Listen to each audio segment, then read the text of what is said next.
Okay class, आज हम 15.1 का क्वेश्चन नंबर 6 कर रहे हैं। इसमें लिखा है एक थैले में केवल नींबू की महक वाली मीठी गोलियां हैं। कौन सी महक वाली बेटा? नींबू की महक वाली, सिर्फ नींबू की महक वाली है। मालिनी बिना थैले में झांके उसमें से एक गोली निकालती है। इसकी क्या प्रयोक्ता है कि वह निकाली गई गोली नंबर 1 संतरे की महक वाली हो, नंबर 2 नींबू की महक वाली हो। तो पहले तो बताओ कि थैले में कौन से महक वाली थैली है? थैले में गोली बराबर किसकी है बेटा, बताओगे? बिल्कुल सही, नींबू वाली है। गिनती नहीं है, सिर्फ इसमें थैले में नींबू नींबू की गोली है। तो अगर मेरी पहली कंडीशन कहती है प्रोबेबिलिटी ऑफ E1 कि संतरे की महक वाली गोली हो, तो बेटा एक बार बताओ, उस थैले में संतरे की गोली कितनी थी? Sir zero. एक भी गोली नहीं थी संतरे की इसके अंदर। तो इसका मतलब प्रोबेबिलिटी ऑफ E1 बराबर क्या होगा? जीरो होगा। और प्रोबेबिलिटी ऑफ E2 मतलब दूसरी कंडीशन क्या कहती है कि नींबू की महक वाली गोली हो। तो उस थैले में नींबू, सारी गोली किसकी थी? नींबू की थी। जो भी निकालूंगा नींबू, जो भी निकालूंगा नींबू, जो भी निकालूंगा नींबू, तो उसकी प्रयोक्ता क्या होगी? एक होगी। तो इसको हम बोल सकते हैं असंभव,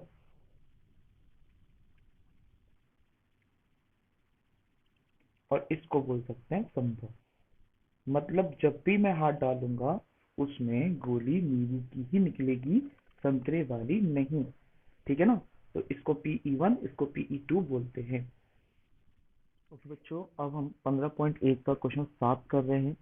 यहाँ लिखा है यह दिया हुआ है कि तीन विद्यार्थियों के एक समूह में दो विद्यार्थियों के जन्मदिन एक ही दिन ना होने की प्रवृत्ति 0.992 है। तो इसकी क्या प्रवृत्ति है कि दो विद्यार्थियों के जन्मदिन एक ही दिन में हो? देखो बेटा, इसको ज्यादा घुमाने की जरूरत नहीं है आपको। आप सिर्फ ये समझ सकते हैं कि यहाँ पर होने या ना होने की प्रवृत्ति दे रखी है कि अगर 2 दिन जन्मदिन नहीं होगा तो प्रवृत्ति 0.992 है। अगर है तो वो आपको निकालनी है।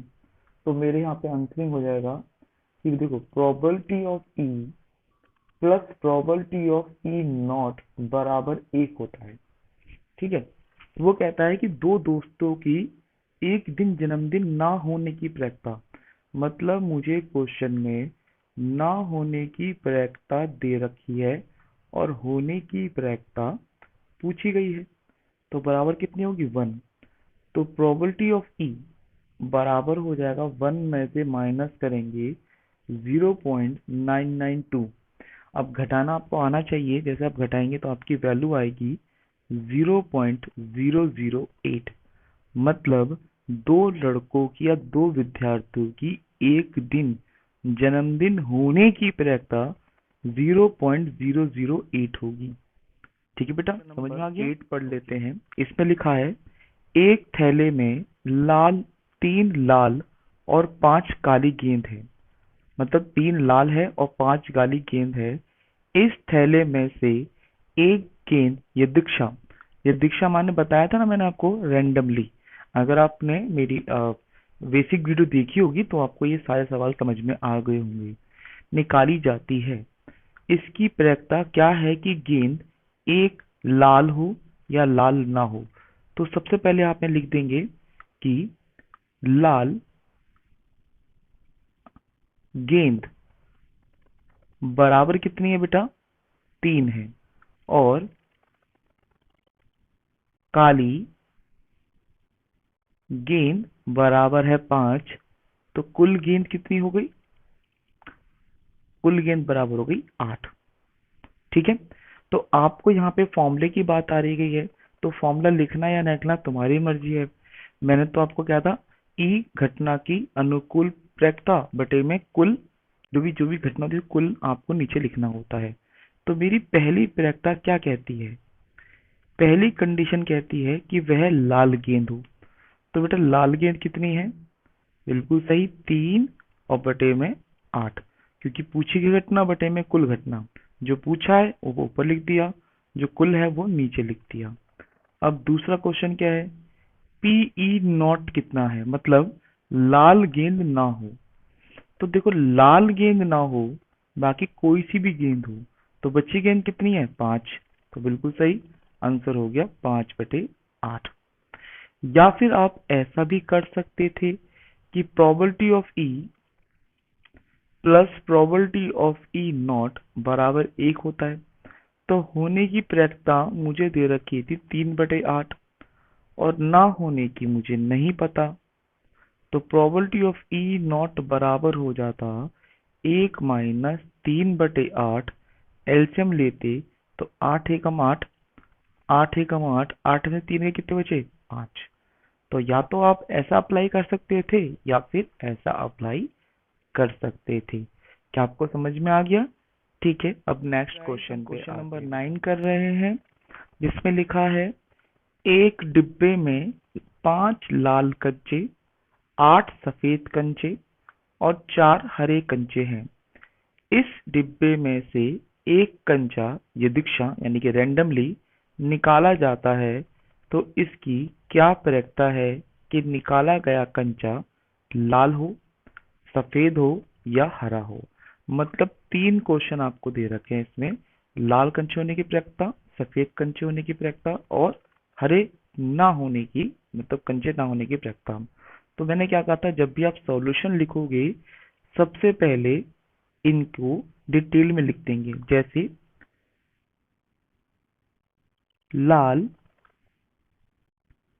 कंचे बराबर कितने हैं बेटा, 5।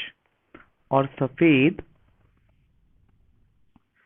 कंचे बराबर कितने हैं बेटा, 8। और हरे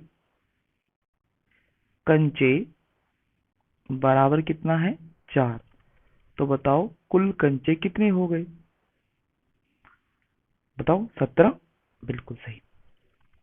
अब इसकी पहली प्रायिकता पढ़ लेते हैं।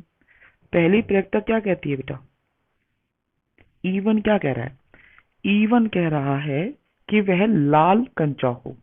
अब इस क्वेश्चन में लाल कंचे कितने हैं, 5/17, क्योंकि फॉर्मूला था पूछी गई घटना बटे में कुल घटना। पूछा है लाल कंचे, तो लाल कितने हैं, 5, और कुल कितने हैं, 17। दूसरा क्वेश्चन क्या कहता है कि वो सफेद कंचे हो। अब सफेद कंचे कितने हैं इसमें, 8। तो आंसर होगा 8/17। तीसरा क्वेश्चन क्या है,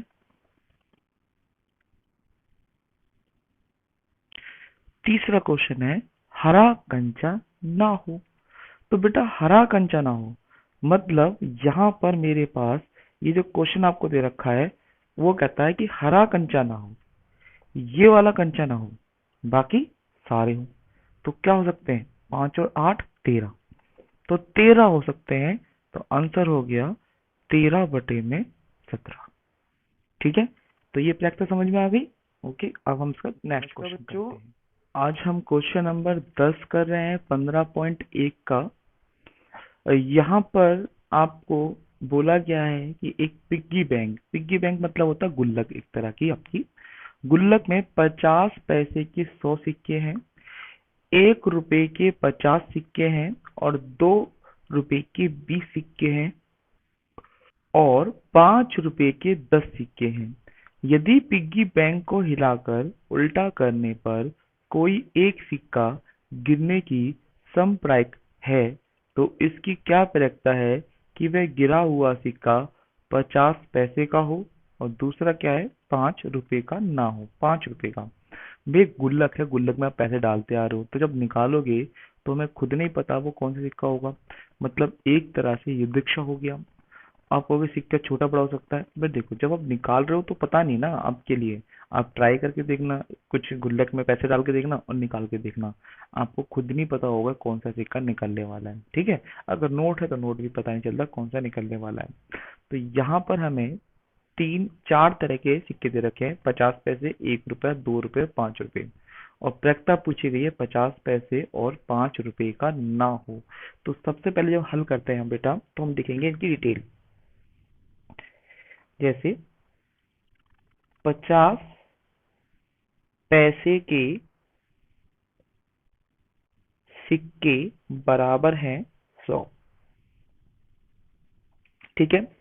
और 1 रुपए के सिक्के बराबर हैं 50। और 2 रुपए के सिक्के बराबर हैं 20। और 5 रुपए के सिक्के बराबर हैं 10। इसका मतलब हमारे पास कुल सिक्के बराबर हो गए 180। ठीक है। तो मेरी टोटल संख्या 180 आ गई है।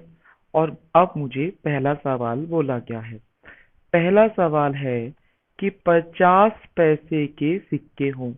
देखो 50 पैसे मतलब पूछली घटना और कुल घटना कितनी है 100। तो मुझसे पूछा गया है 50 पैसे का हो मतलब 50 पैसे का सिक्का हो। तो 50 पैसे के सिक्के कितने हैं 100। और कुल कितने हैं 180। मतलब पूछा गया है 50 पैसे के बारे में और कुल दे रखा है 180। तो मेरा आंसर हो गया 100/180। आप काट सकते हो तो ये आ गया 5/9। क्योंकि प्रयोक्ता बटे में हो सकती है तो चल जाएगा। जैसे 2 पंजे तो 2 नीम 18 और 2 पंजे 10। अब दूसरा पॉइंट, प्रयोक्ता ऑफ E2 क्या बोल रहा है कि रुपए 5 का सिक्का ना हो। मतलब वो कहता है कि 5 रुपए का सिक्का ना हो। अब 5 रुपए के सिक्के कितने थे 10 थे। ये नहीं होने चाहिए।